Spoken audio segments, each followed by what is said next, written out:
क्या कहेंगे सौगत राय ने जिस तरह से कहा है कि कांग्रेस और सीपीएम को बीजेपी को अगर रोकना है तो हमारे साथ आना चाहिए और उनके ममता बनर्जी के नेतृत्व में इस बार चुनाव लड़ना चाहिए। देखिए, हमारे यहाँ कहावत है, जब मरने का समय होते हैं तो दिमाग थोड़ा ज़्यादा काम करते हैं।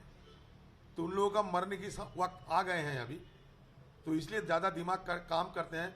वो अभी इनको लगा कि बिना कांग्रेस हमें बचना मुश्किल होगा।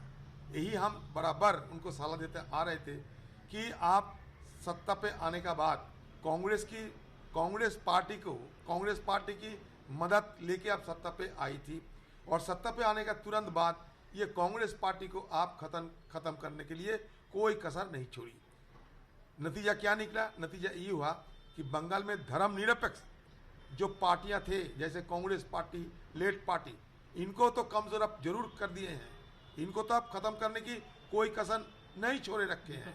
लेकिन इसके बदले क्या हुआ? इसके बदले यही हुआ कि बंगाल में जो सांप्रदायिक बीजेपी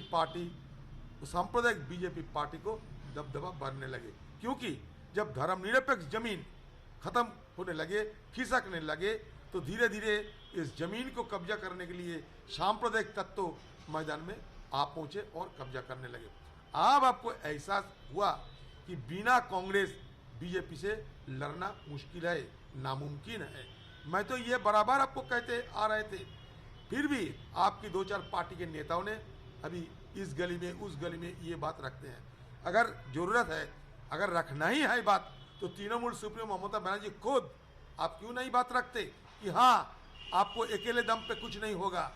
अगर यही नौबत आए तो कांग्रेस के साथ आप चले आओ, क्योंकि बीजेपी को रोकने के लिए कांग्रेस के सिवा और कोई चारा नहीं। आप खुद समझ रही हो, तो कांग्रेस की नेतृत्व में शामिल हो जाओ सारे पार्टियां, क्योंकि अकेले दम पे कांग्रेस हिंदुस्तान में 100 साल तक लगातार ये बीजेपी पार्टी जैसे इनकी पुरखों को यहाँ मुकाबला करके हिंदुस्तान में धर्मनिरपेक्ष माहौल बना के रखा था। इतिहास की ये सबूत है।